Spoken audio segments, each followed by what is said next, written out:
Estamos haciendo las conexiones con el envío de Facebook y comenzamos.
Ya.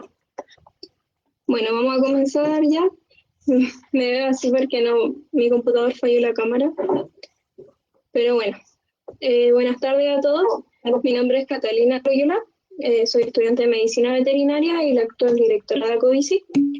Les doy la bienvenida a nuestra primera charla online educativa. Nuestra primera charla se tratará sobre aves rapaces. Quien nos presenta será Bastián Heinper, médico veterinario y ex acoviciano de nuestra universidad. Así que lo dejo con ella. Todas las preguntas serán respondidas al final de esta charla. ¿Ya estamos entonces? Estamos. Ya. Buenas tardes, muchas gracias por asistir a la charla sobre aves rapaces, generalidades y adaptaciones al medio ambiente. Esta charla va orientada a que aprendamos a distinguir y a comprender por qué determinadas especies de aves rapaces tienen ciertas características para desenvolverse al entorno, ya sea para sobrevivir en un cierto hábitat, el cazar determinada presa, etc. Así que vamos allá. Primero, para hablar de aves rapaces, tenemos que entender qué es una ave rapaz. Las aves rapaces actualmente se atribuyen así debido a características taxonómicas. Estos ejemplos que tenemos aquí en imágenes son aves rapaces de distintas partes del mundo. Y aquí tenemos los distintos órdenes que representan a las aves rapaces. Acá tenemos a mano izquierda arriba al orden Accipitriforme. Tenemos de ejemplo aquí a un azor, orden Falconiforme, a un halcón cerifalte, a los catartiformes, un cóndor de California, y un grupo que muchas veces se escapa un poco, es bastante distinto, es el orden Carianiformes, con el representante de los seriemas, habitantes de acá de América del Sur, siendo familiares actuales de las extintas aves del terror. Todas estas se les atribuye el término de aves rapaces diurnas, popularmente, y por otro lado tenemos las aves rapaces nocturnas, que vendrían siendo el orden Estrigiforme. Y aquí tenemos de ejemplo a un cárabo. Ahora, que en Chile tenemos distintos orden y géneros dentro de aves rapaces. El único que no está presente es el orden Carianiforme, ya que habita principalmente en Brasil y Argentina. Entonces ahora nos vamos a centrar en cómo son las aves rapaces de acá de Chile y cuáles son sus principales diferencias. Acá también tenemos una imagen similar a la anterior, pero con representantes chilenos, representando a los falconiformes, al peregrino, a los catartiformes, al cóndor andino, a los accipitriformes, al aguilucho cola rojiza, y de los trigiformes el tubúquere. Ya aquí en esta imagen ya podemos empezar a notar ciertas diferencias entre los distintos órdenes y los distintos géneros. Por ejemplo, podemos ver que la silueta aquí de los halcones es más con unas alas en forma de espada que se llaman.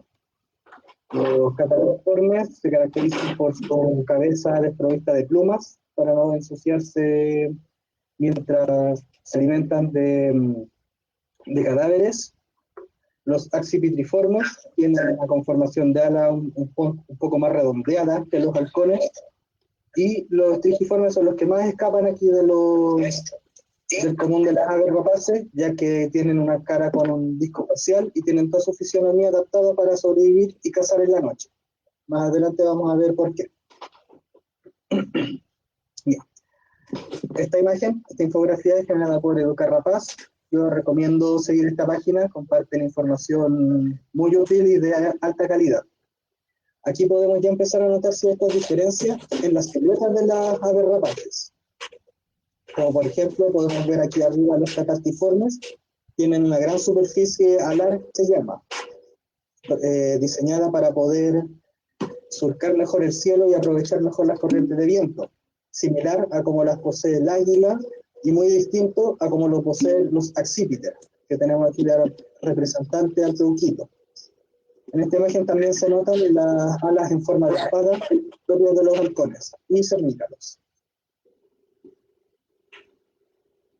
Ya, vamos a partir con el peuco, Parabuteus licentus. Esta es una rapa bastante extendida, bastante común de ver, y es porque es muy amplio dentro de su hábitat y dentro de sus presas. Sus principales características físicas, vamos a entender después por qué, son unos dedos bastante largos, una cola larga y unas alas anchas. Cuando digo cola larga o cuando digo cola larga, me refiero respecto a su cuerpo.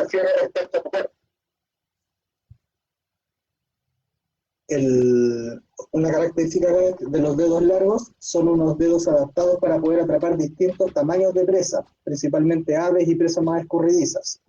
Ya esto es debido a su hábito más que nada generalista.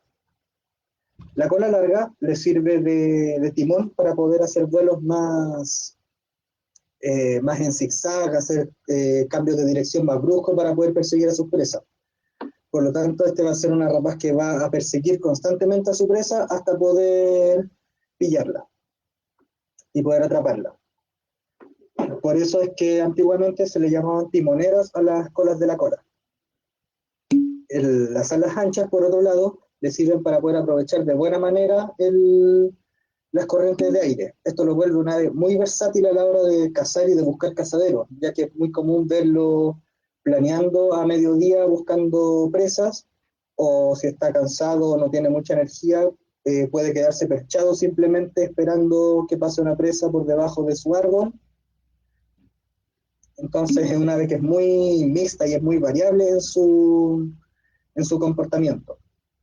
Además, es la única rapaz que presenta conductas de caza grupal. Eso es principalmente en la subespecie Parabuteus licentus harrisi, presente más en el norte de nuestro continente, y por eso es que recibe el apodo de los lobos del aire. Su dieta es principalmente generalista, pero según los estudios, un tanto más enfocada a lo que son mamíferos, principalmente lagomorfos y algunos roedores. Y debido a su gran cantidad de estrategias de caza, es que puede evitar distintos tipos de ambientes sin verse mayormente complicado. Acá en estas imágenes podemos ver las comparativas de su tamaño corporal respecto a ciertas partes del cuerpo. Como les mencionaba, la cola es bastante larga, que se puede apreciar bien, y en esta imagen en vuelo también. La cola es muy larga y esto le va a permitir hacer estos vuelos quebrados rápidamente para poder perseguir, por ejemplo, conejos. Y las alas anchas y largas, propias como hablamos de los accipitriformes, y de forma más redondeada. El peuquito, el Accipiter chilensis. Este es el único representante del género Accipiter propiamente tal de nuestro país. Esto es debido a que tiene una conformación especial que lo hace ser un Accipiter. Estas son alas cortas y anchas y cola larga. Esto se puede apreciar muy bien en la imagen de abajo, en que se pueden ver sus alas cortas y redondeadas y su cola larga. Ya mencionamos anteriormente que la cola larga sirve para poder hacer vuelos quebrados muy rápidamente. Sin embargo, las alas cortas y anchas le permiten realizar un vuelo batido de mucha potencia para poder hacer persecuciones. Esta es una ave rapaz propiamente forestal. Esto significa que el peuquito va a estar cazando dentro del bosque mismo, principalmente aves que son lo que conforman la mayoría de su dieta. Entonces, él va a necesitar esta fisonomía, esta anatomía, para poder perseguir de buena manera aves dentro del bosque, ya que dentro del bosque va a encontrar matorrales, va a encontrar arbustos, rocas, entre otras cosas, que va a tener que poder esquivar y pasar entre medio para poder cazar finalmente.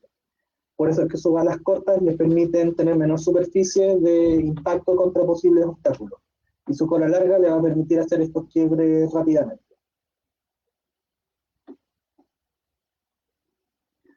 Pasamos a otra rapaz, el bailarín, el Anas leucurus, bastante común, bastante conocido por su color bastante peculiar. Acá podemos ver algunas características en la imagen de abajo, que vendrían siendo alas largas y también cola larga respecto a su cuerpo. Además, otra característica que llama la atención es su color blanco.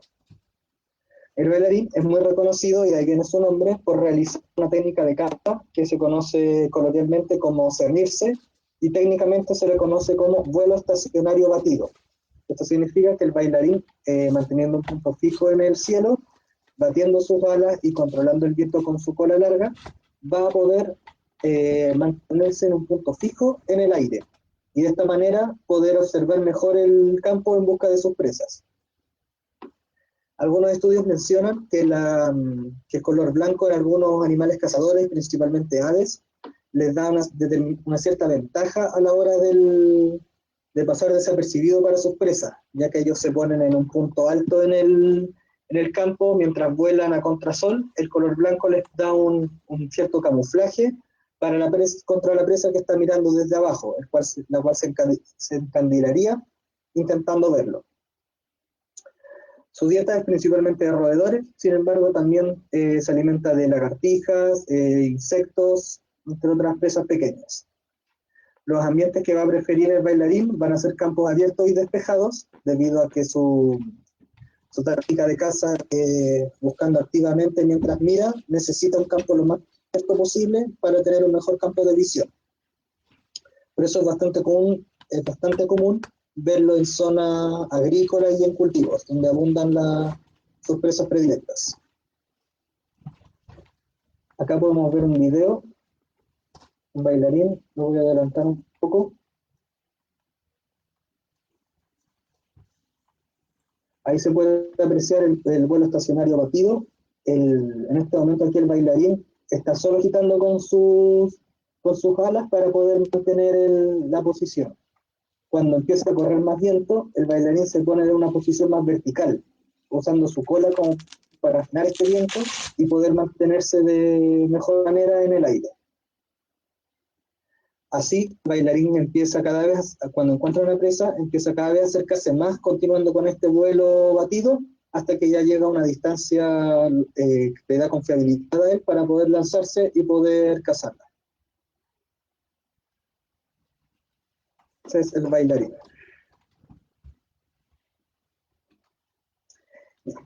Ahora nos pasamos al aguilucho común, Geranoatus poliosoma. El nombre poliosoma aquí viene de muchas formas. ¿Por qué es debido a esto? Porque el aguilucho común presenta muchas posibles combinaciones de plumaje a lo largo de su vida. El aguilucho común, cuando es un juvenil, presenta esta coloración café, rojiza, con algunos tonos medio ladrillo. A medida que va creciendo, adquiere su plumaje adulto cerca del quinto al sexto año, y si es que es macho, presenta esta coloración de la izquierda, es decir, pecho y abdomen blanco y lomo completamente gris, mientras que si es hembra, va a presentar los mismos colores, pero con una especie de mochila color ladrillo. Esto puede prestar a la confusión debido a que hay algunos plumajes intermedios del Geranotus poliosoma, en el que un macho puede quedar con algunas plumas entremudadas del lomo de cuando era juvenil, pareciendo que tuviera una mochila roja y pareciendo ser hembra. Por eso se dice que solo se puede confirmar completamente un aguilucho hembra de más de 7 años, o si el aguilucho es efectivamente con el lomo gris. Si el lomo es gris, no hay duda de que es macho. Las características físicas de este accipitriforme van a ser dedos cortos, cola corta y alas anchas. ¿Para qué dedos cortos? El aguilucho está más especializado, a diferencia del peuco, en cazar presas pequeñas, debido a que sus dedos, al ser más cortos, le permiten una manipulación más fácil de este tipo de presa, como podrían ser roedores, serpientes, reptiles, entre otros. Sin embargo, tampoco tiene problema para poder cazar conejos. No es nada de esto es excluyente, sino que aquí nos referimos a lo que su anatomía dice que él le vendría mejor. La cola corta, por otra parte, si bien le da menos capacidad de dirección, le proporciona también menor resistencia al viento. Vamos a ver más adelante esta imagen comparativa. Y teniendo una envergadura alar mayor a la del peuco y con alas anchas, esto le va a permitir poder aprovechar muy bien las corrientes de aire para poder llegar a sus distintos cazaderos. Como dijimos anteriormente, su dieta es generalista y principalmente orientada a roedores, y los ambientes que va a habitar van a ser los que les proporcionan estas zonas con viento para poder trasladarse de mejor manera.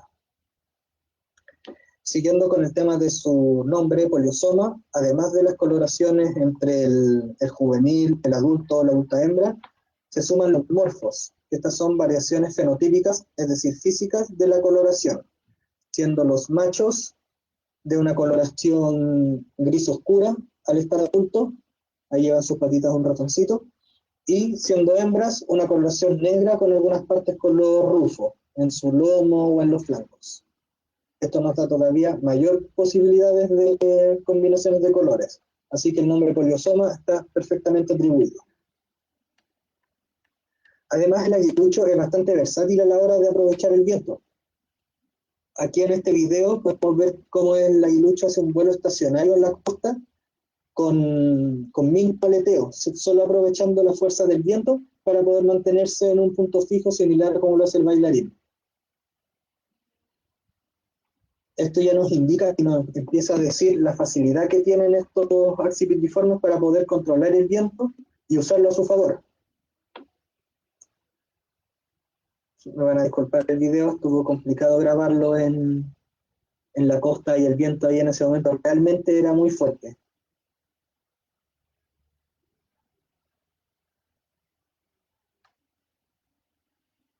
Ahí podemos ver ese vuelo estacionario usando el viento del aguilucho. Ahí se ve cómo se mantiene en una posición fija buscando sus presas.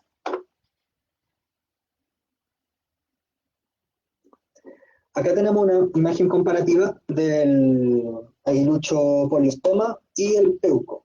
Acá podemos ver la diferencia entre el largo de la cola que tienen, si bien no es del todo tan marcada, sí es bastante más larga la del peuco. Y por otro lado, vemos atrás más largas en el aguilucho.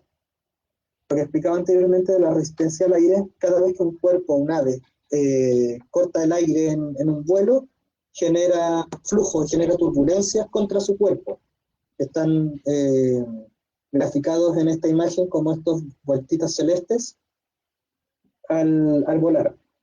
Pero ¿qué pasa? Que una ave de cola corta tiene menos cuerpo para recibir este flujo y recibir esta turbulencia, por lo tanto adquiere mayor velocidad. Sin embargo, una ave que tiene la cola más larga va a recibir más turbulencia en el cuerpo, por lo tanto el viento lo va a retrasar y lo va a ir frenando constantemente. Por lo tanto, aves que tengan la cola más corta van a tener una mayor capacidad para hacer vuelos rápidos, ágiles, pero rectilíneos. Mientras que aves de cola larga van a estar siendo un poco más frenadas al cortar el viento, pero van a tener la ventaja de poder usar este timón de manera más especializada y poder hacer persecuciones más abruptas.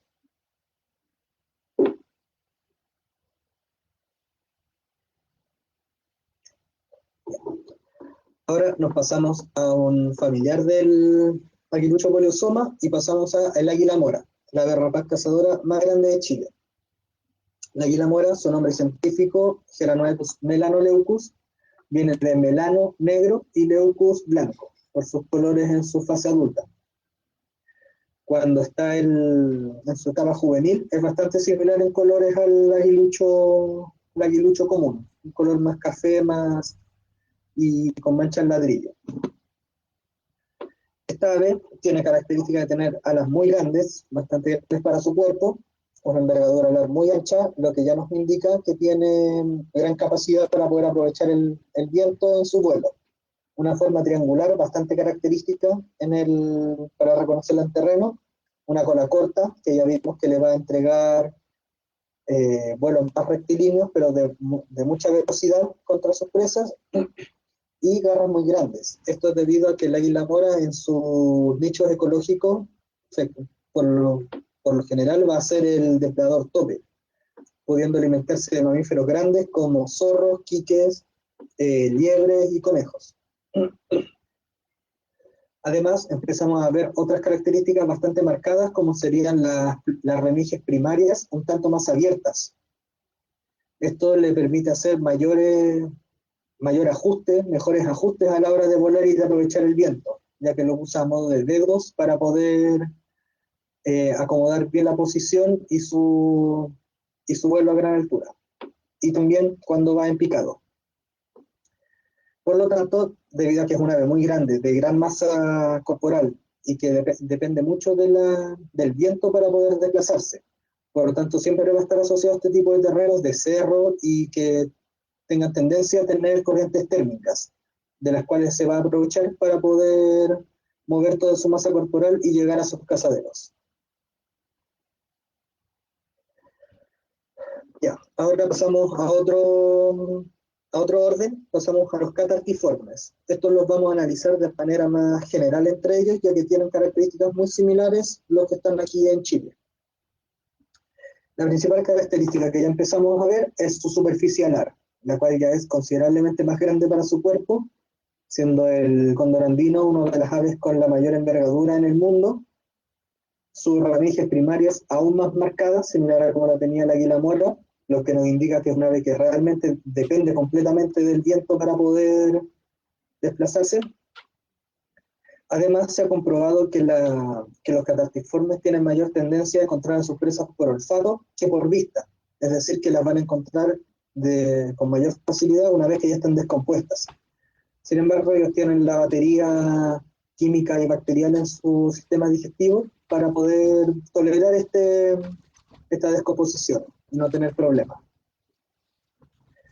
Además, poseen patas no prensiles. A diferencia de las rapaces que hemos visto anteriormente, estas no tienen esta capacidad prensil de poder apretar a su presa, porque no necesitan presionar un cadáver, el cadáver no se les va a arrancar. Lo que ellos necesitan es apoyar su peso contra el cadáver y poder desgarrarlo fácilmente. Y para eso estas patas no prensiles les vienen muy bien. Su dieta es principalmente de carroña y su ambiente va a ser zonas con viento. En el cóndor andino es bastante común verlo en sectores precordilleranos o sector oriente, por así decirlo, acá en Santiago, ya que son zonas que tienen mucha corriente térmica, y esto lo aprovechan para poder mover toda esta masa corporal que tienen y poder desplazarse. Mientras que otras aves, otros catartiformes más pequeños como los jotes, ya sean cabeza colorada o cabeza negra, va a ser más común verlo en zonas costeras, que también presentan mucho viento. Pasamos al otro orden falconiforme. Al igual que en el orden anterior, los vamos a analizar de manera más general.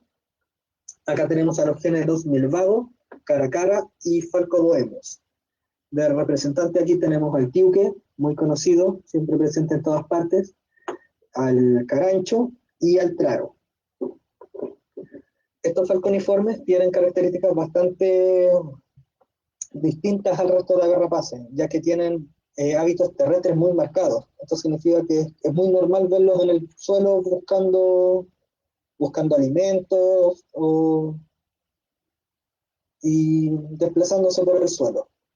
Sin embargo, a pesar de eso, presentan vuelos muy ágiles, sobre todo los tiburones, que son fáciles de verlos peleando en la ciudad, en el campo, en todas partes, haciendo verdaderos espectáculos acrobáticos, volando uno contra otro. Además, son los más oportunistas dentro de las aves rapaces. Esto significa que van a aprovechar todo lo que puedan para comer. La dieta de todos aquí en general está bastante compuesta por insectos. Por lo tanto, esta no es una porción que muchas veces se olvida o se desprecia a la hora de pensar en aves rapaces, pero hay aves que realmente consumen muchos insectos, pudiendo llegar a ser entre el 80 y el 90% de la biomasa consumida. Además, son muy buenos carroñeros y su carácter oportunista los lleva también a consumir huevos de otras aves y presas débiles, o incluso neonatos, es decir, animales que recientemente nacieron y están débiles y ellos pueden aprovechar para poder alimentarse. Debido a esto, se distribuyen en ambientes muy variados, como pueden ser campo, ciudad, costa, sectores precordilleranos, debido a que siempre van a estar buscando dónde puede haber carroña y por eso no es difícil verlos también acercarse cada vez más al humano. En la ciudad ya es bastante común ver tiques, de repente alimentarse de palomas atropelladas o palomas débiles porque fueron atacadas por perros o por gatos, así como también es común más en el sur ver claros cercanos a ganadería, esperando comer placenta de algún que haya quedado de algún pasto, de algún animal doméstico, o comer los desperdicios que quedaron de algún matadero.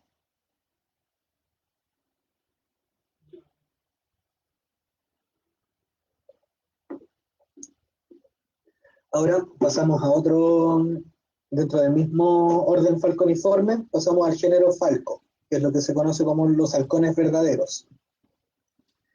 Los halcones tienen ciertas características que son propias de ellos, no exclusivas, pero sí propias. Por ejemplo, tenemos las alas en cuchilla o alas de espada, que podemos apreciar aquí en la imagen de abajo. Esta forma, sumado a su gran fuerza muscular de sus músculos pectorales, le permiten hacer vuelos batidos de mucha velocidad. Los halcones son realmente velocistas a la hora de perseguir a sus presas, y esa es su principal arma para poder atraparlas. El halcón peregrino en particular va a contar con una cola bastante corta, y como habíamos visto en ejemplos anteriores, como el aguilucho común o el águila mora, esto le proporcionará menor resistencia al viento y finalmente poder llegar a sus presas. Además, cuenta con dedos largos, con tuberosidades, las cuales se pueden ver escasamente aquí en esta imagen de arriba. Las tuberosidades vendrían siendo estas esferas que se ven aquí en los dedos. El halcón peregrino tiene los dedos muy largos, ya que es un especialista ornitófago, es decir, es especialista en alimentarse de aves.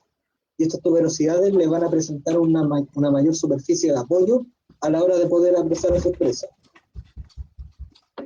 Cuentan con otras características, esta es propia de todos los halcones, que es el diente tomial, que lo veremos más adelante en otra imagen, y el halcón peregrino tiene el título del proyectil viviente, debido a que en picado puede alcanzar vuelos de hasta 300 kilómetros por hora, en algunas partes registran más, pero de todas formas es el animal más rápido sobre la Tierra. Y algunos videos también y pruebas de velocidad se les ha visto volar a velocidades de 120 kilómetros por hora en línea recta. Entonces no es solo que en picada sea un animal muy rápido, sino que su fuerza muscular, su aerodinamismo y la forma de su jala le permite ser realmente veloces a la hora de correr, de volar en línea recta. Debido a todo esto y su gran velocidad, el halcón peregrino va a preferir terrenos muy abiertos, como pueden ser cerros, costas y eventualmente entornos urbanos, debido a que los entornos urbanos tienen su presa predilecta o comida favorita, que vendrán siendo las palomas.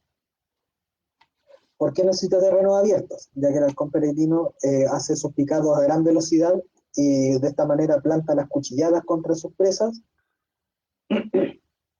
Necesita terreno lo más despejado posible para no tener obstáculos, tanto para no impactar como para no tener que hacer ajustes en su picado y para poder tener una correcta visualización de su presa.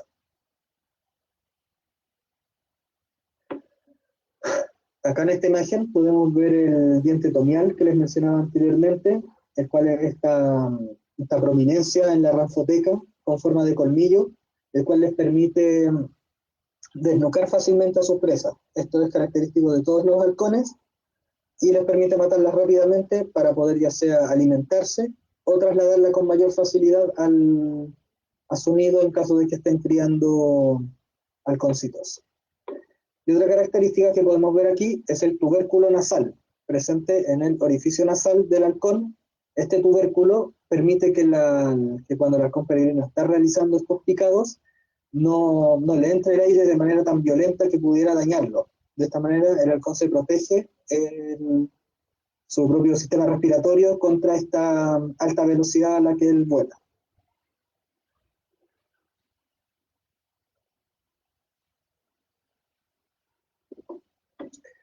Siguiendo con los falcos, vamos ahora al Falcos parvellus, el cernícalo americano. El cernícalo es el halcón más pequeño de Chile, pero sin embargo cuenta con todas las características anteriores que mencionamos de los halcones, como son las alas en cuchilla y el diente tomial.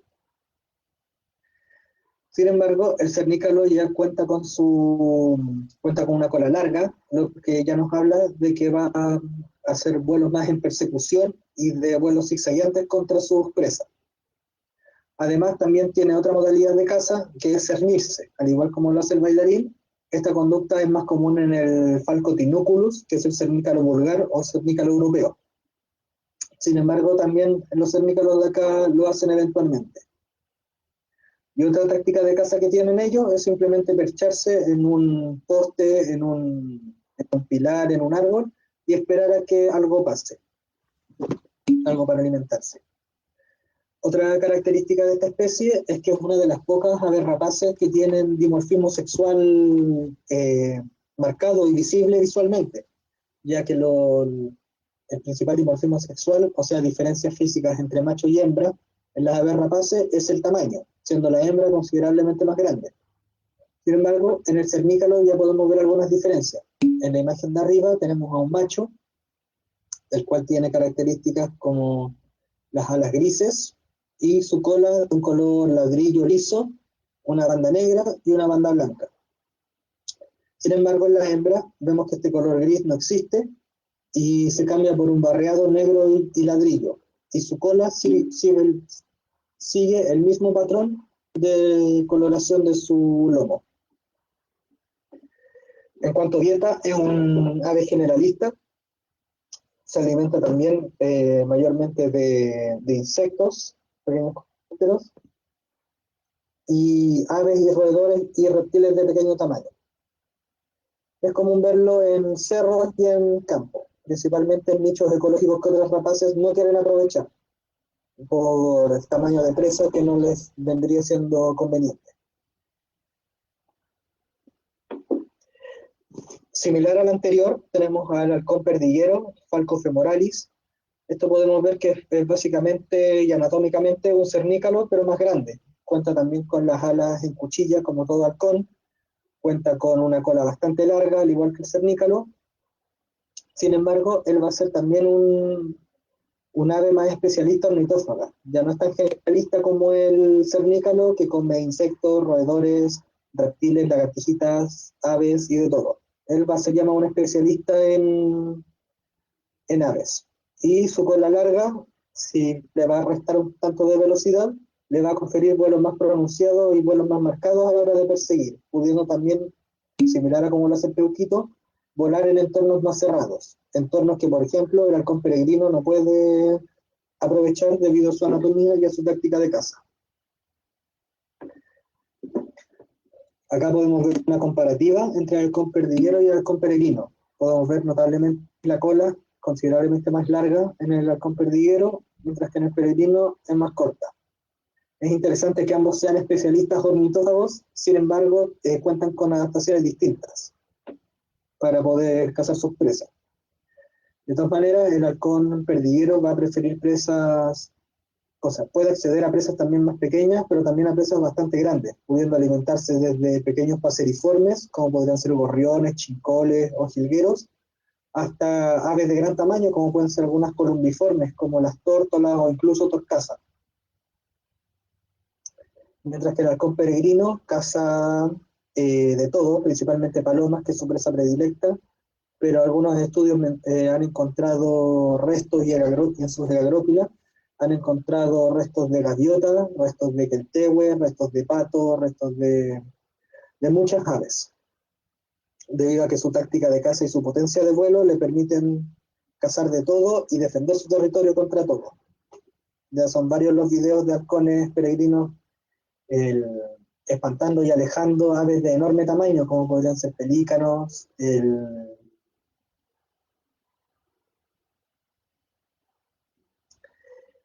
y ahora cambiamos rotundamente, cambiamos del día a la noche, vamos con las llamadas rapaces nocturnas, o orden estrigiformes. Comúnmente a todas estas se les llama rapaces nocturnas, sin embargo, no todas son de hábitos estrictamente nocturnos. Acá en Chile tenemos algunos representantes que son de hábitos diurnos. Sin embargo, en su mayoría van a estar adaptados para el vuelo en la noche. Y debido a que en la noche cambia considerablemente el ambiente, cambian las condiciones en las que el animal se desenvuelve, hay menor visibilidad, los sonidos son mucho más marcados. Las aves rapaces también se adaptan a esto. Y de esta manera, el principal arma y medio para poder cazar que van a tener los estrigiformes va a ser el sonido, tanto su oído como el sonido que emiten para no ser detectados. En lo que es el sentido del oído, vamos a partir con el disco facial, el cual en algunas especies es bastante marcado, como podría ser la lechuza. Tenemos aquí marcado su cara en forma de plato, que actúa como una verdadera antena parabólica recibiendo las vibraciones del sonido. Además, cuenta con unas plumas especializadas en este mismo disco que distribuyen mejor el sonido hacia su oído. A esto se le suma otra característica que son los oídos asimétricos, es decir, que uno está más arriba y otro está más abajo, como se puede apreciar aquí en esta foto con flechas. Esto le permite a la estrigiforme poder triangular la posición en la que se encuentra su presa, y de esta manera poder encontrarla solo escuchándola. De todas formas, la vista de las aves rapaces nocturnas también está adaptada para poder ver en la oscuridad, pero su principal sentido va a ser el oído. Además, cuentan con un plumaje muy suave, lo vamos a ver más adelante, que le permite hacer vuelos muy silenciosos, y de esta manera no ser detectado contra sus principales presas. Debido a que su principal presa son en especial roedores, y a sus hábitos sigilosos para cazar, se le conoce como los gatos del aire. Como vimos anteriormente, es un animal que está especializado en poder cazar roedores, en pararse en una percha, en un árbol, escuchar, buscar qué ratoncito anda por ahí caminando buscando comida, y volar silenciosamente sin ser detectado hasta poder cazarlo. Como su presa principal van a ser roedores, los estrigiformes van a habitar donde hayan roedores, que son prácticamente en todas partes, porque ratones hay prácticamente en todos los ambientes, pudiendo ser cerros, bosques, espacios urbanos, campos, todas las partes donde hayan roedores. Aquí en esta imagen podemos ver un acercamiento a la pluma de un búho. Aquí podemos ver que el borde de ataque, es decir, el borde de la pluma que va hacia adelante e impacta contra el aire, posee estas barbillas de esta manera para poder dispersar el aire y disipar el sonido, disipar las vibraciones. De esta manera, el aire que va vibrando en torno a la pluma se va disipando progresivamente a lo largo de esta, y de esta forma hacen un vuelo muchísimo más silencioso. Los que han podido tocar plumas de aves rapaces nocturnas le sienten una textura aterciopelada, y es esta suavidad la que les permite hacer estos vuelos silenciosos y no ser detectados. Acá podemos ver una imagen comparativa a modo de ver la silueta de las aves rapaces nocturnas. Podemos ver que tienen alas bastante largas, bastante anchas y colas considerablemente cortas. Esto es debido a que la ave rapaz nocturna no va a apuntar a perseguir ágilmente a su presa, sino que va a optar por pasar desapercibida, no ser detectada y realizar un vuelo rectilíneo desde su percha hasta su presa, cayéndole y cargándole todo el peso de su cuerpo para poder apretarla y asfixiarla. Otras aves rapaces que tenemos acá en Chile son, por ejemplo, el chunchito, aquí a mano arriba izquierda, el pequén, también otra de las pocas aves que tienen hábitos gregarios, y el nuco. Es similar al tubúquere, un tanto más pequeño, eso sí, y habita principalmente en humedales. Se dice que el color del ave rapaz indica la hora del día a la que se siente más cómodo cazando. De esta manera, aves con coloraciones de ojos de verde y amarilla van a ser principalmente diurnas, lo cual acá al menos coincide en el chuncho y el pequeño, ya que es bastante común verlo durante el día, ya sea perchados, cuidando su territorio o incluso cazando. Mientras que aves de coloraciones de ojo más anaranjado o más tendiente al rojo van a volar entre el crepúsculo y cuando anochece, como podrían ser el tupúquere y el nuco. En esta imagen no se aprecia muy bien el color, pero el color de ojo es un tanto más anaranjado. Mientras que las aves rapaces que tengan la coloración de ojo completamente negro van a ser aves que van a desenvolverse mejor en la oscuridad absoluta de la noche, como podrán ser la lechuza o el concón, que lo veremos más adelante. Este es el concón, es un animal que se considera una especie críptica, debido a que toda su ecología y su historia natural lo vuelven muy difícil de ver, ya que primero es un ave nocturna, como podemos ver sus ojos negros también, va a salir mucho a la hora cuando ya hay oscuridad total. Además tiene su vuelo silencioso propio de cualquier rapaz nocturna, y además tiene un plumaje mimético para poder camuflarse mucho mejor entre medio de los árboles. Y es una ave, al igual que el pujito, es una ave rapaz forestal. Entonces, en plena noche encontrarlo va a ser muy difícil. Sin embargo, su localización es bastante conocida y bastante fácil de escuchar y terrorífica. Bueno, muchas gracias por estar presentes en esta charla. Aprovecho este espacio para promover esta campaña de recaudación para el Centro de Aves Rapaces, el CRAR, que está en Talagante. Todas las aves rapaces que vimos aquí en esta presentación tienen problemas en su conservación y en su ecología, y en su mayoría son todos generados por acción humana, ya sean disparos por caza ilegal o por problemas, o sea, por temas culturales, de creencia, de mitología incluso. Son disparadas, son atacadas, problemas como la intoxicación, al alimentarse de roedores son algunas muy propensas a poder caer en intoxicación por rodenticida, o electrocuciones, atropellos, choques, impactos, tenencias ilegales también de gente que encontró que sería buena idea criar un polluelo de peuco y realmente no tiene idea de cómo se cría un peuco y por lo tanto termina haciéndole un daño terrible al ave, y llegan todas a parar finalmente al centro de aves rapaces. Y no solo sino que a muchos otros centros de Chile. Por eso aprovecho para promover esta campaña para que puedan aportar a las aves rapaces de Chile. La bibliografía. Muy buena la campaña. Y muchas gracias por su participación. Muchas gracias a ti, Basti, por querer haber participado en esto. Estuvo muy buena tu charla. Tengo anotados algunos comentarios que dieron. ¿Sí? Bueno, aquí todos dicen seco Basti, gracias Basti.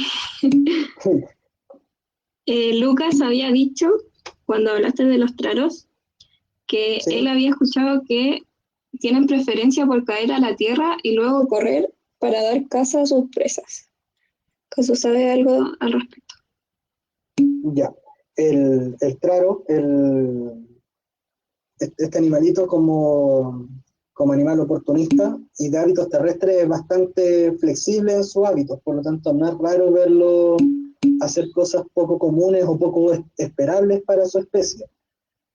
Por ejemplo, ya en lo que es historia de Chile, el, el, el guerrero Lautaro, el Lautaro es una españolización de Lestrarú, significa traro veloz, y este nombre viene por eso, porque el traro, al tener estas piernas tan potentes, puede correr bastante rápido y puede perseguir presas similar como lo hacen otras aves rapaces de hábitos terrestres de otras partes del mundo, como podrían ser el seriema, que vimos anteriormente, o el ave secretario, que cazan principalmente serpientes. Bueno, Además, también por su predisposición a cazar presas debilitadas y su carácter oportunista, si encuentran un conejo malherido o una lagartija malherida, van a aprovechar de correr con todo para poder cazarla. Y de todas formas, también hay videos de traros cazando de manera activa presas sanas y haciéndolo con éxito. ya. Pasamos a otro comentario. Estoy viendo por orden por si acá, para los que están preguntando cosas recién. Estoy más arriba, así que ya responderemos sus preguntas. Ahí Christoph dijo que los cernícalos tenían visión ultravioleta y que había escuchado que lo usan para detectar los rastros de su presa. Ya. Ese dato yo también lo vi en un documental. Eso yo lo vi respecto al cernícalo vulgar, al Falco tinuculus, que mencioné también en la charla, el cual es un cernícalo europeo. Eso es así, el cernícalo, el rango de visión que pueden ver las aves rapaces incluye el rango ultravioleta, por lo tanto no sería raro que podrían hacerlo. No lo quise agregar en esta charla porque eso fue mencionado para otra especie de cernícalo, y como acá en Chile no, y como no están esos estudios, particularmente en esta especie, que es el Falcos parverius, preferí no mencionarlo. Bien. Inés decía que había visto una vez un cernícalo suspendido en el aire mucho rato sin mover las alas. Y otra persona pregunta que cómo estaba volando en ese caso.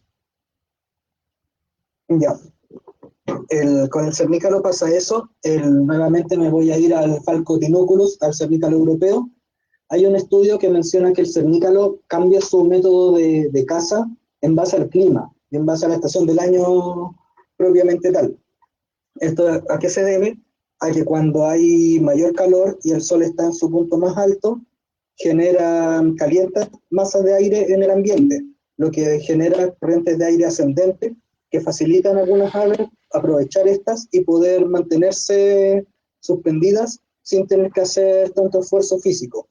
Como lo vimos en el ejemplo del video del águila, o sea, del aguilucho, que se suspendía con bastante facilidad en el aire sin tener que batir tanto sus alas. Y ese estudio menciona que cuando los cernícalos están en un ambiente con mayor calor o con mayor corrientes ascendentes de viento, prefieren ese tipo de caza que es cerniéndose, y en épocas más frías prefieren una cacería de manera más pasiva, esperando simplemente en una percha para poder encontrar su presa y caerles. Bueno, ya aquí Matías pregunta, ¿qué beneficio le trae la forma triangular al águila mora? Al águila mora, la forma triangular, Creo que se refiere a la cola. Sí, sí, lo que pasa es que, bueno, un detalle que olvidé mencionar en la charla es que el águila mora, en la medida que es juvenil, tiene la cola más larga que cuando es adulta. Entonces, progresivamente, al ir en la adultez, la cola se les va acortando. Francamente, esta forma triangular yo creo que cada una casualidad de su anatomía, porque otras aves rapaces que tienen que también aprovechan mucho las corrientes de aire, no tienen esta forma tan marcada. Disculpa, no sabría responderte exactamente si es así o si es una casualidad que nosotros les vemos forma triangular o hay un motivo ecológico y anatómico. Pero yo me decantaría más porque es una casualidad que nosotros le vemos mejor la forma triangular al tener las alas muy anchas y tener la cola bastante corta. Ya. Educa Rapaz pregunta, ¿por qué los halcones tienen los ojos negros? Ya. Los halcones tienen los ojos negros, los halcones tienen el ojo realmente de color café y una pupila oscura. Sinceramente, Educa Rapaz, alias Mauricio del Valle, me pilló con la pregunta. Creo que fue de adrede. Sí, porque no sabría decirte, no voy a ponerme a cuentear como decimos acá en En Chile. Chile. Voy a averiguar eso sí, se lo voy a averiguar y lo voy a llamar para decírselo. Ya, Francisca Romero pregunta, si no hubieran palomas, que no son endémicas en general, ¿qué ave deberían comer los rapaces que prefieren las palomas? Ya, las rapaces que prefieren las palomas son más específicamente el halcón peregrino por excelencia. Si descartamos, ya descartando todos los animales introducidos, pensando en un ambiente como era hace años antes de la introducción de estas especies, tendríamos, por ejemplo, columbiformes nativas, como podrían ser la tórtola común, Zenaida auriculata, podría ser la paloma torcasa, que también es un columbiforme bastante grande, que también podría comerse con peregrino, o inclusive otras presas como podrían ser perdices o patos silvestres también, pero por lo general y por ecología, los falconiformes están bastante eh, como predispuestos a cazar columbiformes. Por lo tanto, tienen toda una historia evolutiva ahí de por medio. Por lo que yo creo que a lo que le apuntaría un halcón peregrino si no hubieran palomas, serían a torcasas o a tórtolas, principalmente. Ok. Bárbara pregunta, ¿qué ocurre con el tucúquere? ¿Qué ocurre No lo sé. en qué aspecto? ¿Qué ocurre con el tucu? ¿Crees que podemos decir? Y Bárbara se puede explayar más abajo. Podemos retomar esa pregunta más. Ya, a ver, siguiente pregunta. Dice, ¿es lo mismo referirse a aves rapaces o con las aves de presa o existe alguna diferencia? No, las aves rapaces son taxonómicamente las aves de presa, birds of prey, que sería en inglés, serían el mismo grupo. También se les conoce como raptors en otros idiomas. Corresponden al mismo grupo. Ok. Sofía pregunta, ¿las águilas pueden hacer sus nidos en árboles? No es muy común, por lo general el águila mora prefiere anidar en sectores planos y duros, como podrían ser peñascos y salientes de montaña. Ese es su ambiente predilecto para poder anidar. No tengo recuerdo de haber visto alguna imagen o algún documento que mencione anidación de águila mora en árbol, pero yo me imagino que podría ser, podría darse eventualmente. Ok. Vito pregunta, o sea, ¿en verdad pide alguna recomendación? Dice, tengo palomas mensajeras y tengo un peuco que ataca reiteradamente el palomar. ¿Qué puedo hacer para espantarlo? ¿A qué le teme un peuco? Ya, el peuco por lo general es una garrapata bastante fuerte dentro de su propio ambiente, por lo tanto es difícil tener algo que lo espante efectivamente. Y al tener un palomar, claro, hay presas ahí disponibles. Por lo general, cuando hay problemas de presencia de aves en una zona, se usan aves rapaces a modo de control biológico para espantar estas aves. Pero aquí tenemos el caso contrario, que tenemos un problema con una ave rapaz. Yo lo que te recomendaría en ese caso eh, es visualizar bien el peuco, identificar sus horarios de actividad, ya que las aves rapaces son muy, por así decirlo, programadas en su actuar. A X horas llegan a tal lugar y van a tal cazadero y después se van a otro. De esta manera pueden llegar a volverse predecibles en su actuar. De esta manera puedes, por así decirlo, eh, pre, tener precaución y poder precaver que este peuco esté presente mientras tú sacas alguna de tus palomas. Otra manera que tienes para poder mejorar la infraestructura, por así decirlo, podría ser con un doble enrejado, de un rejado más fino, que impida que el peuco pueda meter su garra para dentro del palomar. Buen consejo. Ya, pregunta Sebastián. ¿Puede recomendar algún documental de rapaces chilenas? Dentro de lo que es documentales chilenos, hay algunas series de videos en YouTube, me parece que son de un amigo mío, me parece que el nombre es Moza Producciones. Si buscas en YouTube puedes encontrar ahí algunos videos, particularmente sobre cetrería, que es el adiestramiento de aves rapaces para cazar. Ahí puedes encontrar información bastante útil.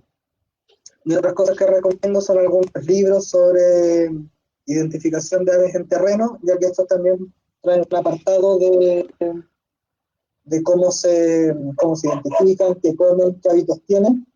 Y escapando un poco de lo que es aves rapaces chilenas, recomiendo también los videos en YouTube de Félix Rodríguez de la Fuente, un naturalista español que tiene muchos videos sobre todo en general, pero principalmente sobre aves rapaces, sobre el azor, sobre el águila, sobre el halcón, y también es información de muy buena calidad para poder aprender más sobre este punto. ¿Dónde encontramos esos videos de Félix? En YouTube están, la serie se llama El hombre y la tierra. Ya voy a dejar aquí anotado.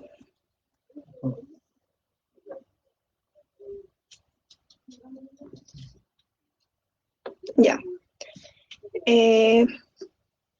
Uy, no sé qué hice. Espérame un poco. Ya. El siguiente pregunta dice, bueno, o comentario dice, yo tenía entendido que el halcón peregrino ataca desde arriba a sus presas en picado porque las palomas son más rápidas en línea recta. Ya. Efectivamente la paloma también tiene una forma similar al halcón peregrino, también tiene estas alas como un poquito más en cuchilla hacia atrás y un músculo pectoral muy muy fuerte. Por lo tanto, sí, la paloma sí es un ave con un vuelo bastante potente en lo que es línea recta.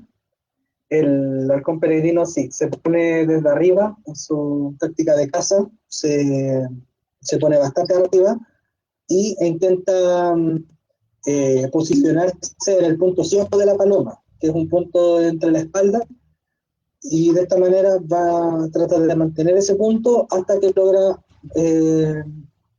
dar su cuchillada, que se llama comúnmente. Otra táctica de caza que tiene el halcón peregrino es que se tira en picada, pero no hacia la paloma, sino que se tira por detrás de la paloma, y con todo el impulso y la velocidad que trae acumulada en la caída, hace un vuelo hacia arriba y caza por debajo de la paloma, es decir, por el punto ciego que tiene la paloma, por más o menos la altura de su cola. De esta manera el halcón peregrino siempre va a buscar el punto ciego de la paloma y de cualquier presa, para poder atacarla con mayor facilidad.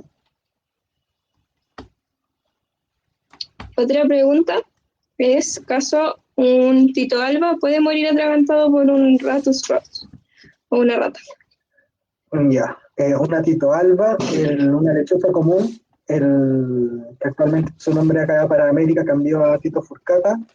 Aprovecho de hacer esa actuación, pero son simplemente tecnicismos. La lechuza común, en su mayoría, las aves, al no poseer dientes, tienen un esófago y una cavidad oral bastante amplia para poder devorar lo que sea. Las aves rapaces nocturnas además están acostumbradas a cazar este tipo de presas. Sería extraño que se atragantaría o que tuviera una impactación, como se le conoce médicamente. No se podría descartar del todo que podría llegar a pasar, pero sí es difícil, ya que su esófago y todo su sistema digestivo está diseñado para poder tragar presas bastante grandes y poder digerirlas completamente.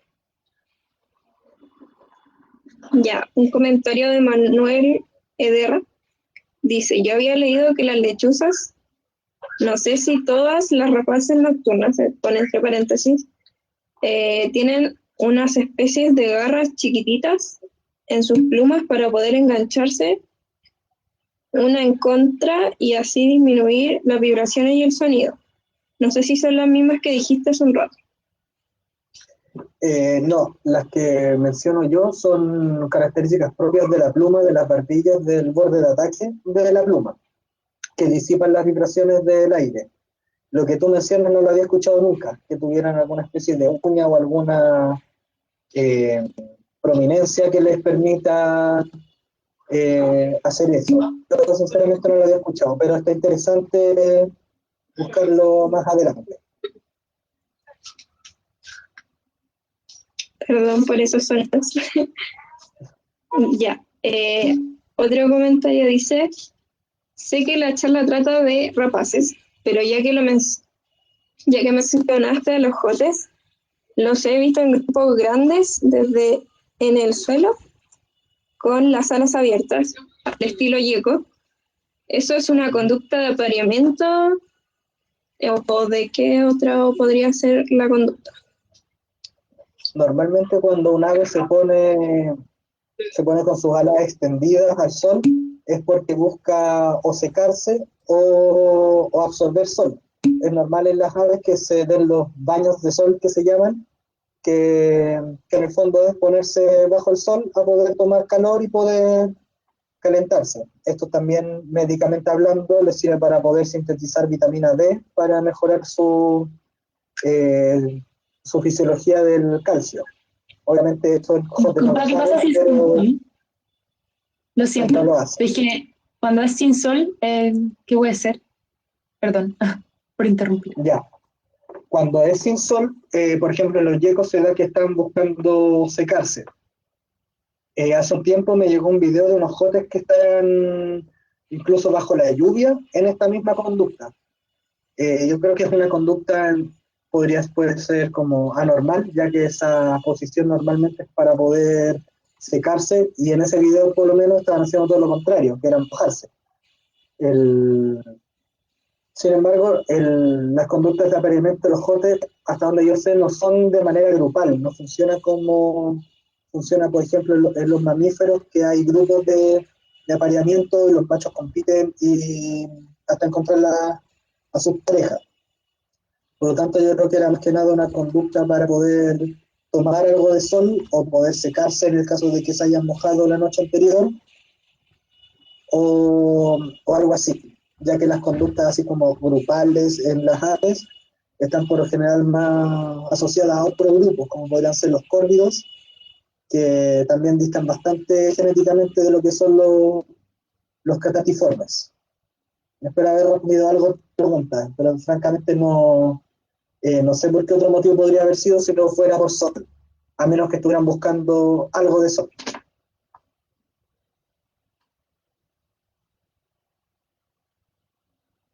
Gracias. Ya, muy buena. Bárbara nos responde respecto a la pregunta del tucúquere, que ¿Mm? se refería a acaso esta ave está en peligro de extinción, supongo, y que eso es lo que ella tiene entendido, al menos en Chile. Ya.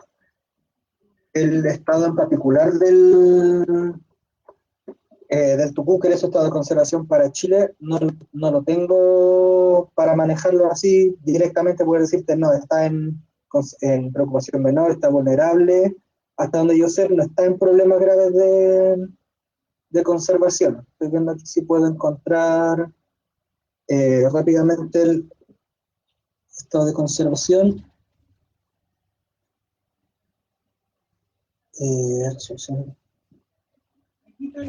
Pero hasta donde yo sé, no se encuentra en peligro de extinción crítico ni en peligro de extinción propiamente tal, al menos en lo que es ecológicamente hablando. Ya. Nico dice, he escuchado de testimonios sobre el cóndor andino cazando. ¿Es posible que llegase a ocurrir en casos extremos? Ya, una de las primeras leyes de la biología es que en biología todo puede pasar, por lo tanto tampoco te puedo descartar y decir, no, el cóndor, un catatiforme, un carroñero nunca va a cazar, porque la biología no es absolutista. Sin embargo, yo también he escuchado esos testimonios, no sé si serán mitos urbanos, porque también hay leyendas de cóndores que se llevan a los niños para comérselos.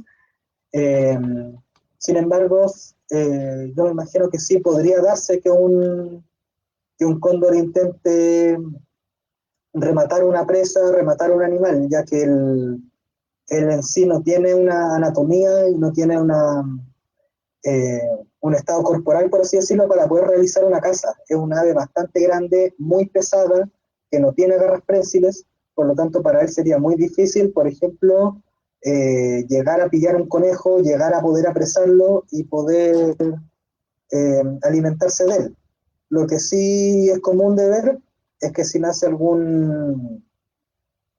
por ejemplo, algún ternero o alguna cría de camello sudamericano, que se alimenten de la placenta o derechamente intenten alimentarse del ternero recién nacido, apelando a su instinto oportunista de ver un animal un poco más débil y tratar de alimentarse de él. Pero que un cóndor llegue a cazar tendría que ser bastante difícil, porque como te digo, no tiene la anatomía para poder realizar una caza exitosa, como si la tienen las águilas o los halcones. Ok. La siguiente pregunta es de J. Castillo. Pregunta, ¿cómo podemos favorecer la presencia de aves rapaces en un agroecosistema? También menciona que muchas gracias por la información y que estuvo muy buena la charla. Ya, me alegro que le haya gustado. Para favorecer la presencia de aves rapaces, habría que primero entender y empezar a leer sobre qué es lo que busca una ave rapaz. En el fondo, para favorecer la presencia de aves rapaces en el ecosistema, es bastante importante la tranquilidad en el ambiente, ya que algunas especies tienen mayor tendencia a acercarse al ser humano, como podrían ser los peucos o los cernícalos. Sin embargo, otras aves rapaces son tanto más esquivas a la hora de acercarse al humano. Por lo tanto, la tranquilidad de la zona es bastante importante. Otro aspecto importante es la presencia de posaderos o perchas que estas se pueden instalar, aunque por lo general en un agroecosistema estas ya están presentes, ya que los cultivos ya tienen sus propios polines, sus postes, donde el ave rapaz puede usarlos de posadero tanto para descansar como para vigilar su territorio.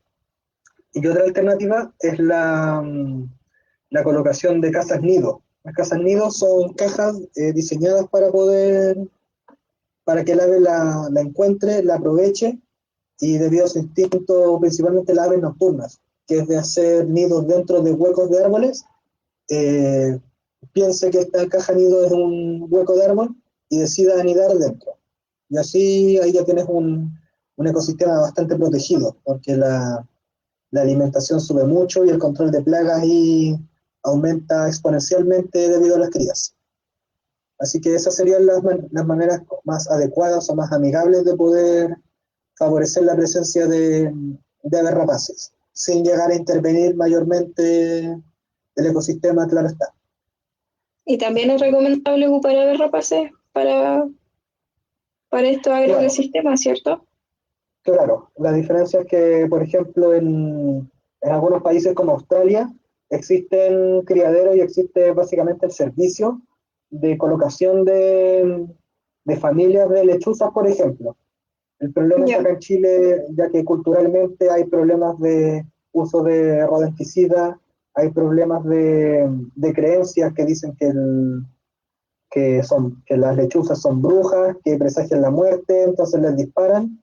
Yo no aplicaría ese método acá en Chile por las problemáticas culturales que finalmente podrían simplemente llevar a la muerte a la rapaz. Por eso es que, en mi opinión, es preferible usar un método de control programado y controlado con aves rapaces entrenadas y obviamente autorizado por el SAC. En caso de Ok. que necesitáramos controlar un problema particular en el medio ambiente.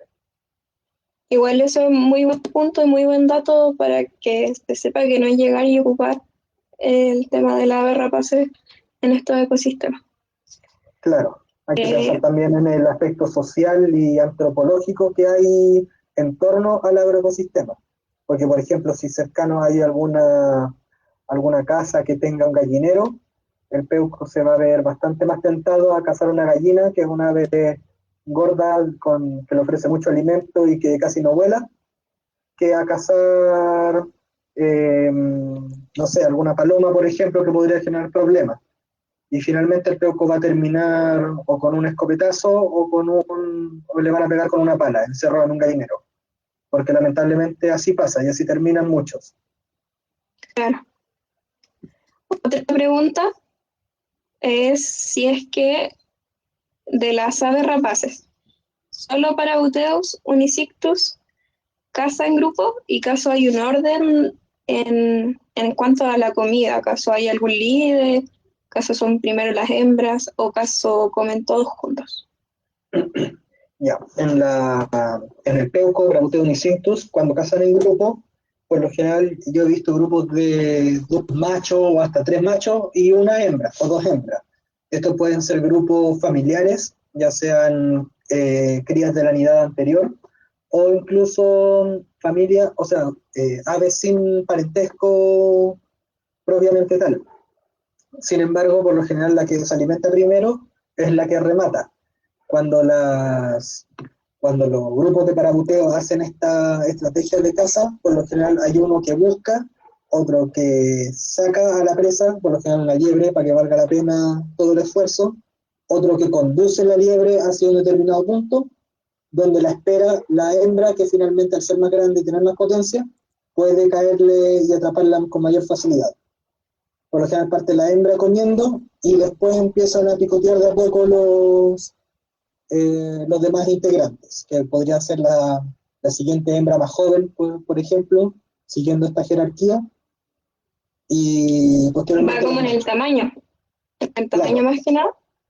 Sí, recordemos que en las aves rapaces la hembra es más grande que el macho, en excepción el cóndor, que el macho es más grande, pudiendo, por ejemplo, en términos de gramos de peso de cuerpo, una hembra pesar entre 700 y 800 gramos y un macho bordar los 500, los 550 gramos. Por lo tanto, es harta mayor masa de músculo y de fuerza. Entonces, aquí las que son más dominantes y más territoriales son las hembras. Ok. Y si es que hay otras aves rapaces que cazan en grupo, me parece que también preguntó. Sí.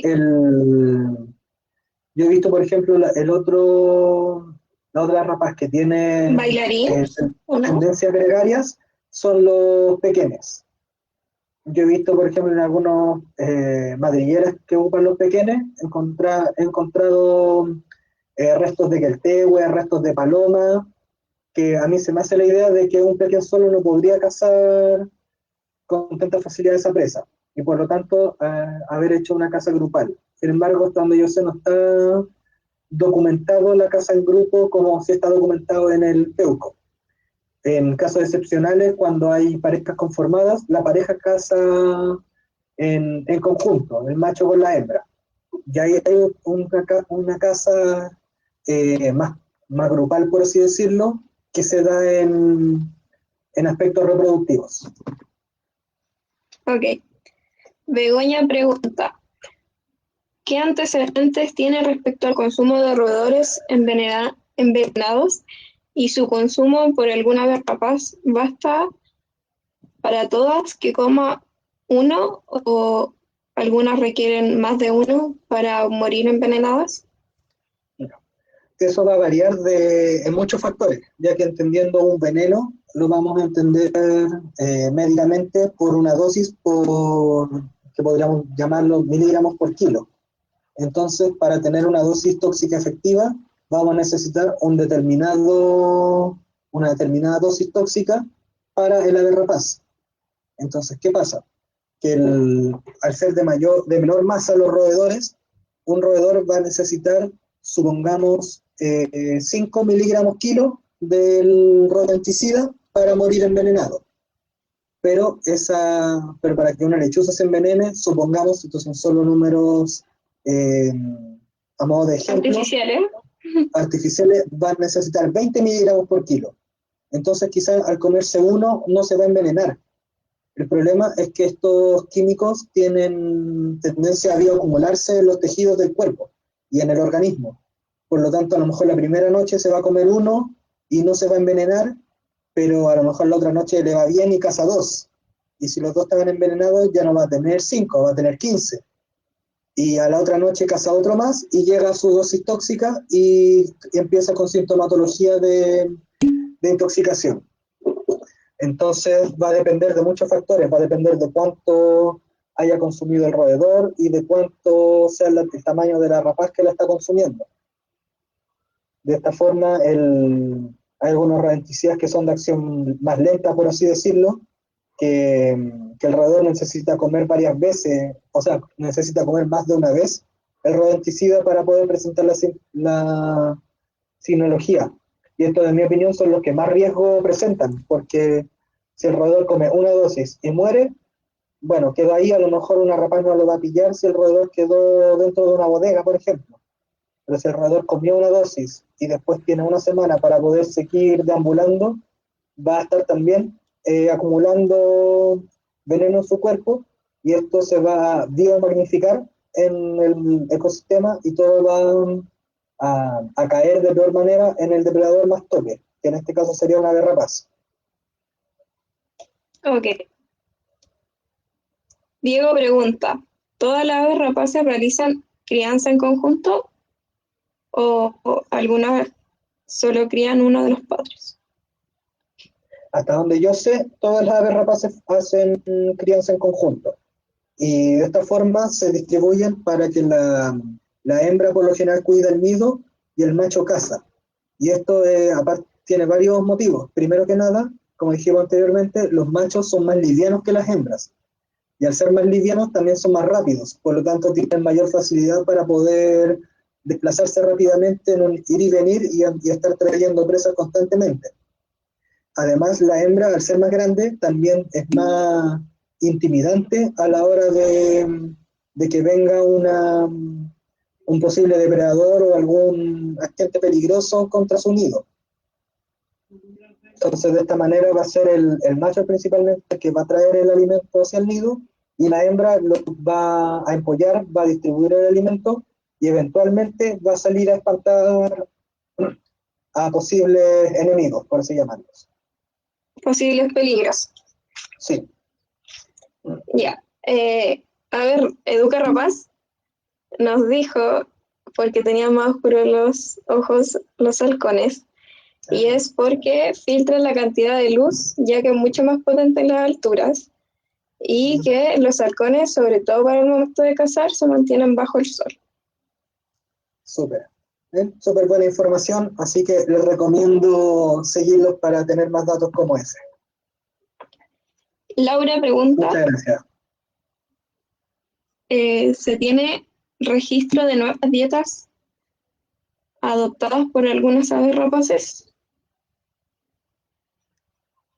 De nuevas dietas, o sea que tiendan a comer otro tipo de alimento, me imagino algo así.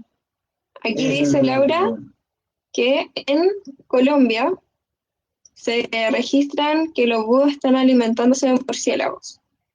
O también, otra vez, como, a ver, espérate. O también aves como garrapateros, en el caso de Colombia.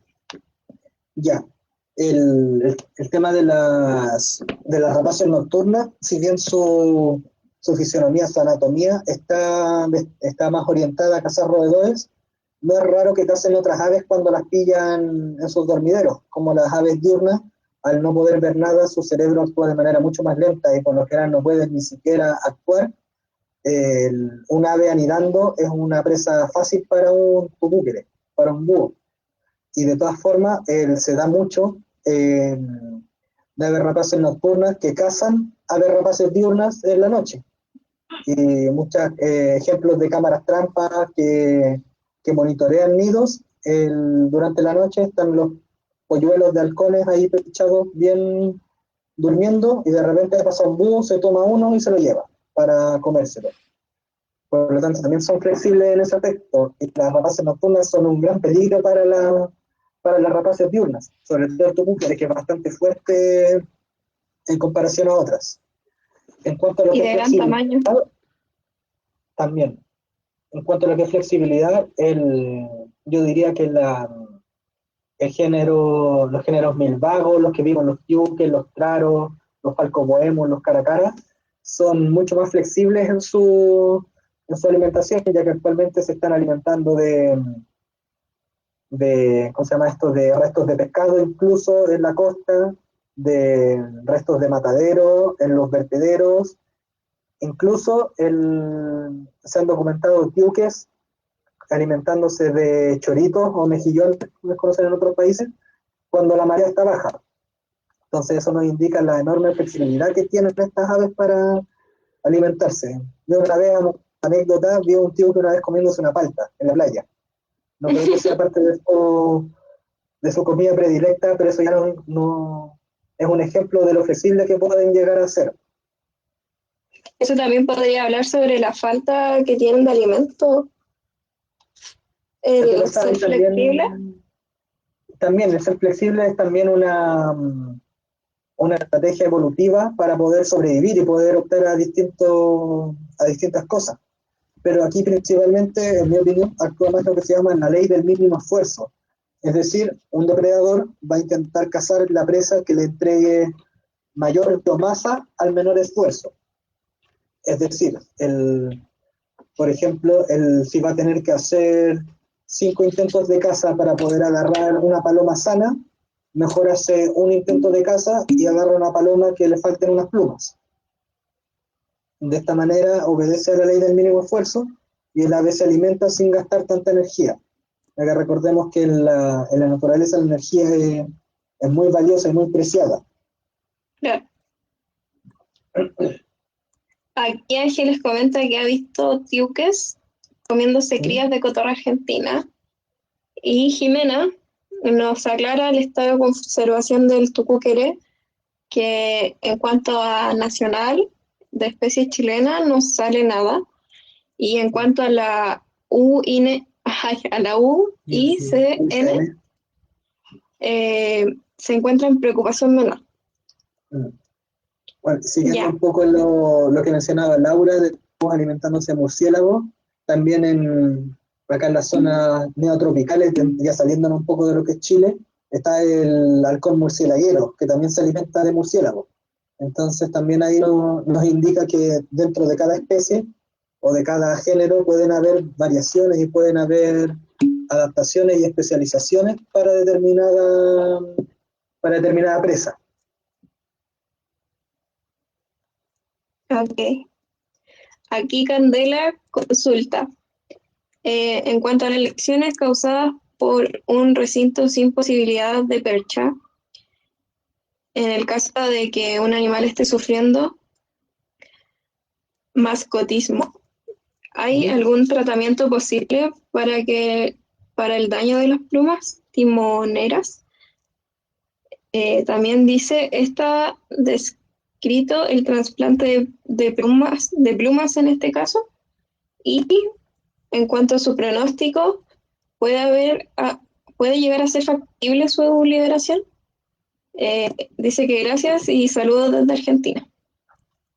Ya, las lesiones causadas por recinto, sino con una mala percha o sin percha derechamente, por ejemplo, una rapaz enjaulada, bueno, además de que una rapaz enjaulada sufriendo mascotismo, yo creo que el menor problema ahí en ese caso van a ser las plumas timoneras. A este mascotismo, por así llamarlo, está asociado a problemas podales como la pododermatitis, problemas de alimentación como la enfermedad metabólica ósea y obviamente problemas conductuales.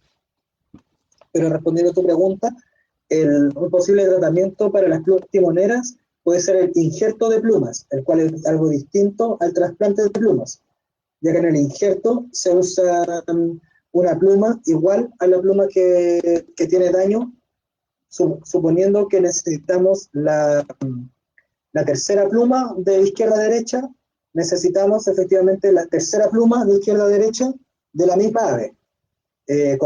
cortándola a la altura necesaria para que dé el tipo ideal, se puede realizar el injerto con los elementos apropiados.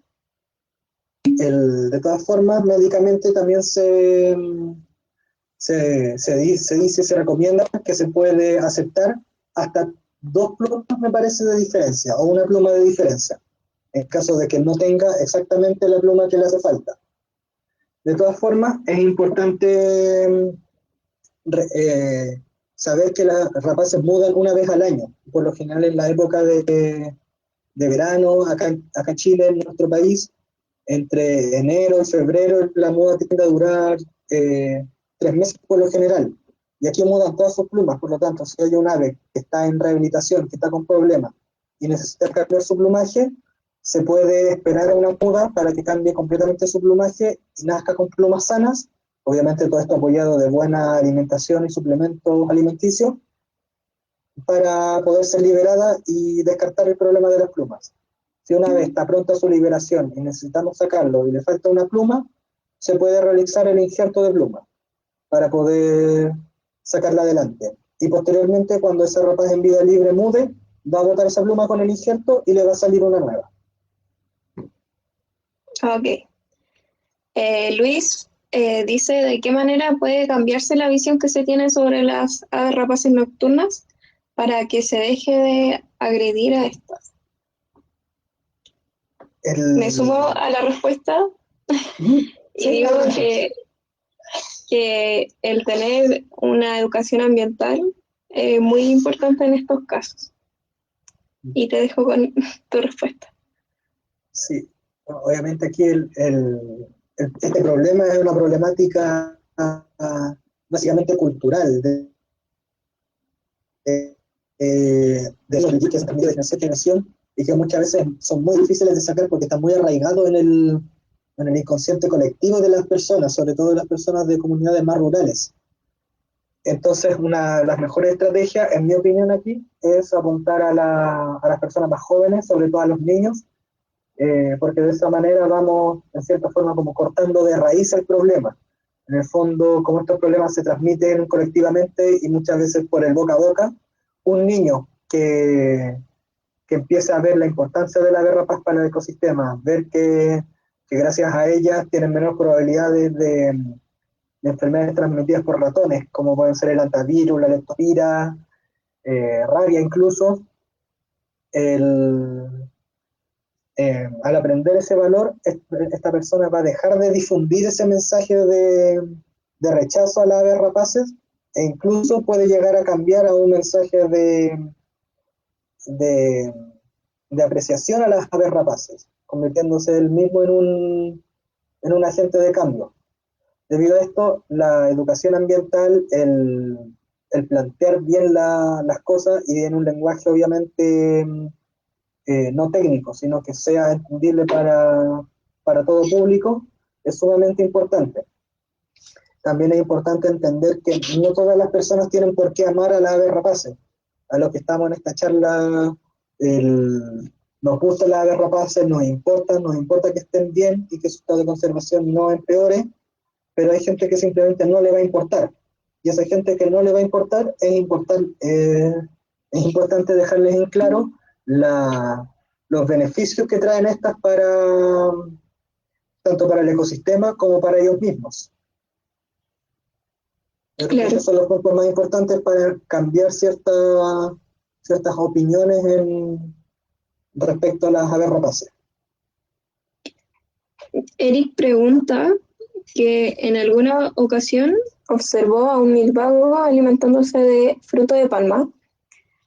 ¿Qué otras rapaces pueden consumir este fruto y por qué lo hacen? Él piensa que puede ser por ausencia de presas probablemente. Igual tú mencionaste el tema de hacerlo porque sea más fácil, por cuidar el tema de la energía.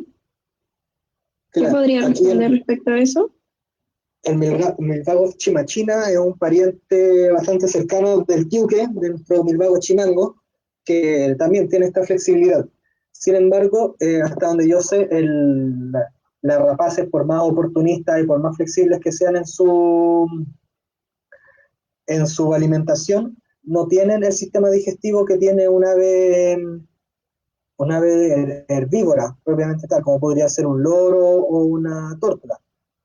Por lo tanto, yo creo que esto puede ser dos motivos. Puede ser curiosidad de algún individuo juvenil, de decir, oh, se ve entretenido, ¿qué pasa si me lo como? Y se lo comen. O puede ser también por búsqueda de hidratación, porque las aves rapaces son malas para el agua, son malas para tomar agua, debido a que su sistema digestivo está muy adaptado para poder absorber el agua de sus presas, ya sea de la sangre, del músculo, incluso del líquido cefalorraquídeo del cerebro y de los ojos. Por lo tanto, puede ser que esté curioseando, puede ser que esté buscando agua, o también puede ser que en el caso de algunas frutas rojas, le llame la atención, ya que el color rojo para ellos es sangre y es una posible presa a lo mejor. Yo que he trabajado en control biológico, he visto que eventualmente, ya de manera anecdótica, de repente ven por ejemplo, una cereza y la ven roja, y la ven interesante, yo me imagino que les recordará a un hígado, a un estómago que se comieron en algún momento, y, y se la comen para ver qué es. Sin embargo, no es una conducta normal y no es tampoco del día a día. Ok. Javiera pregunta, y me sumo a su pregunta también, ¿cuál es la diferencia entre un traro y un carancho? Que ella pensaba que era lo mismo. Ya, el traro, si nos ponemos más técnicos, el traro es Caracara blancus, me parece el nombre científico. Esto nos indica que corresponde a un género distinto al del carancho, que es Falcoboemus, y no recuerdo el nombre, el de la especie en particular, pero ya son géneros distintos.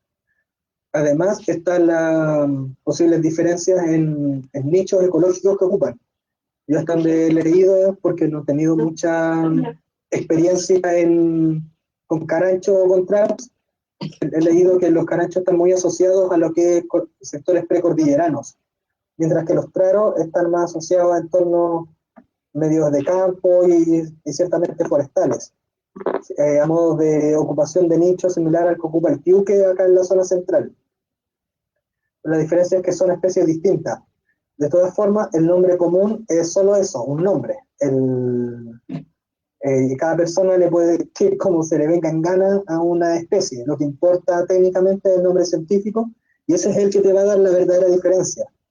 Por ejemplo, pasarte en el campo, uno escucha de repente que dice, sí, viene el peuco blanco y me llevó un pollo.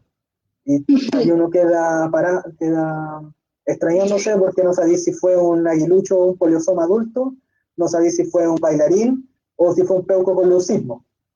Entonces, ahí el nombre común realmente varía de lugar en lugar también. Por ejemplo, al peuco acá nosotros le decimos peuco, en Perú se le llama gavilán mixto, en otros sectores, en México se le llama águila de Harris. Entonces el nombre varía mucho. Ahí lo que te recomiendo es que para diferenciar muy bien es el nombre científico, ya que eso te va a indicar el género, la especie y la familia a la que pertenece. Claro, yo he escuchado muchas veces que a cualquier ave rapaz automáticamente se le dice aguilucho, al menos acá en Chile. Ya, esta es nuestra última pregunta. Ángeles dice, ¿qué usar y cómo capturar una ave rapaz herida? En caso de que esté en peligro de ser atacada por algún perro u otro motivo. Ya. En caso de necesitar atrapar una rapaz y no contar con la experiencia adecuada, va a depender de la ave rapaz, porque no va a ser lo mismo atrapar por ejemplo, un piuque que atrapar un águila. El potencial que tiene un águila de causar daño es mucho mayor. Por lo tanto, ahí uno tiene que aplicar criterios de saber en qué momento puede intervenir y en qué momento no. Pero suponiendo que tenemos la experiencia y la destreza para poder hacer la maniobra, un método efectivo puede ser primero intentar en cierta forma acorralar al ave para poder facilitar su manipulación. En lo posible sí se puede oscurecer el ambiente, ya que, excepto en las aves rapaces nocturnas obviamente, ya que al bajar la luz bajan también los estímulos y las aves son menos activas y son menos vistas, por así decirlo. Una opción ahí puede ser tirar una toalla, por ejemplo, para que el ave la tome y en el fondo trabe sus garras en esta y no la trabe en nosotros. Y usando guantes de protección, se puede tirar una segunda toalla por encima de la cabeza para poner en stand-by, por así decirlo, al ave y proceder a tomar las patas, tomar sus garras con bastante cuidado, afirmar las alas para que no se dañe su plumaje y proceder a introducirlo en una caja de cartón con hoyos realizados previamente. Para el traslado de aves rapaces se recomiendan las cajas de cartón debido a que las rejas o el plástico pueden dañar su plumaje. Sin embargo, el cartón es mucho más amigable para sus plumas en su estado general. Y trasladarlo, obviamente, lo más rápido posible a un centro de rehabilitación, que acá dentro de Santiago, aprovecho de decir, puede ser el Zoológico Metropolitano, más en la zona sur puede ser el Dufas, que está al lado del Buinzó, en Talagante puede ser el mismo centro de aves rapaces, creo que hay un Cerefa nuevo. El Cerefa el de Aconcagua también, Claro. pasando por lo que ya yéndonos a regiones, yéndonos para el sur. En la Universidad de Concepción también me parece que tiene centro de rehabilitación. Hay otra que es la Fundación Curuntún, que también actúa de centro de rehabilitación. Y la Universidad En de Valdivia. Antofagasta igual. Sí, en Antofagasta se me faltaba. Y en Valdivia también hay otro centro de rehabilitación. Creo que también se llama Cerefa. Cerefa, es que Cerefa es Centro de Rehabilitación de Fauna Silvestre. Claro. Bueno, estas serían todas las preguntas, pues, Basti. Ya, te agradezco en nombre de todos. Estuvo muy buena tu charla. Espacio, gracias por la ayuda y muchas gracias a los que estuvieron presentes y que escucharon con mucha atención. Gracias a ti por toda la información y por responder todas nuestras preguntas. Ya, pues, que estén bien, cuídense. Chao, que estés bien. Chao a todos.